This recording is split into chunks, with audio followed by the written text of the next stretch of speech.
Hello and welcome to my channel. I am Stephanie.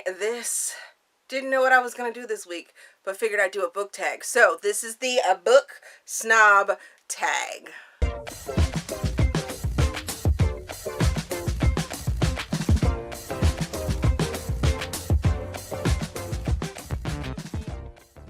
So the book snob book tag, say that again, was created by Tia and All the Books. I will link her channel and her video down in the description box, as well as all of the questions. I saw this and was like, I couldn't remember if I had done it or not before, so I figured I would do it on the fly and just go from there. So yeah, let's just get to this tag, because I have no clue what the questions are, really. I briefly looked over them, but I have nothing prepared. Question number 1, Adaptation Snob. Do you always read the book before you see the movie? Hell no. Hell no, I don't do that. I tried doing that, holding off on reading the book and then watch the movie, and I found that I just don't like to do that. I don't like to. No. Especially if it's outside of my genre, which is pretty much everything unless I'm watching Hallmark. And yeah, I'm gonna watch the movie first, and then if the movie really intrigues me and I'm like, ooh, I gotta know what's going on, kind of like The Hunger Games. When I watched those first 2 movies, I was like, ooh, I need to know what's going on, and I went and picked up the 3rd book. Or when I watched The Darkest Minds, I think it's called The Darkest Minds. Yeah, I went and got all those books so that I could read them.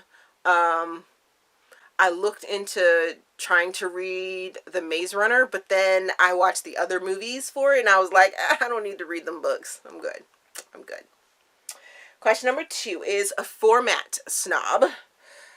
You can only choose one format in which to read books for the rest of your life. Which one would it be? Physical, ebooks, or audiobooks? This is a little hard one for me right here.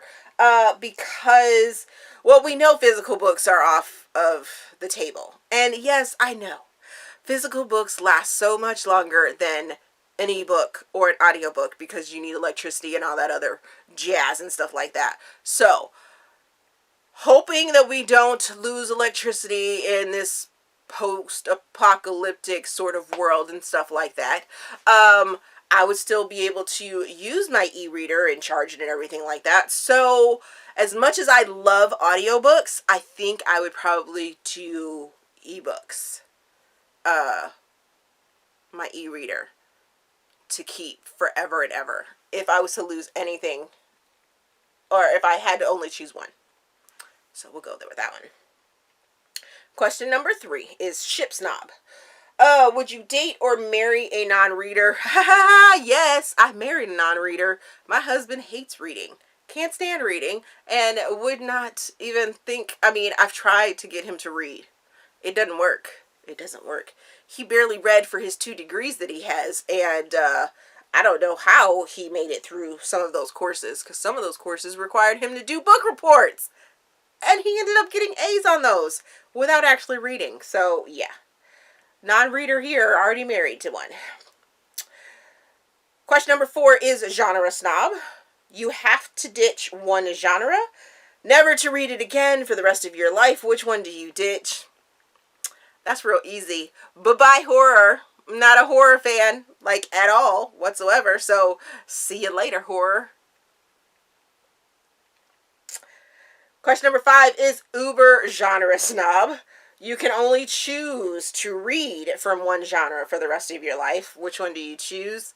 Hello, my channel name is romance, so I'm gonna read me some romance. The good, the bad, all of it in between. Bring on the romance, because there's so many subgenres of romance that you can never be tired of it. Ha ha ha ha. Question number 6 is community snob. Which genre do you think receives the most snobbery from the bookish community? My genre.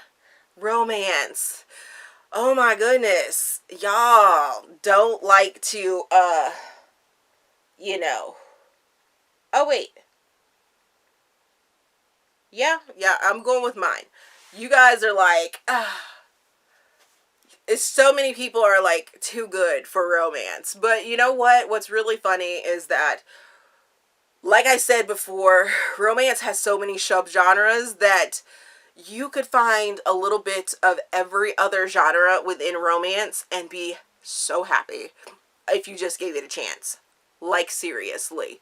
The only real rule in romance is that the characters get a happily ever after. So why wouldn't you try that in sci-fi romance or paranormal romance or even horror romance, which I try to stay away from, but there have been a couple books that I would place in horror as well as romance, and they weren't that bad.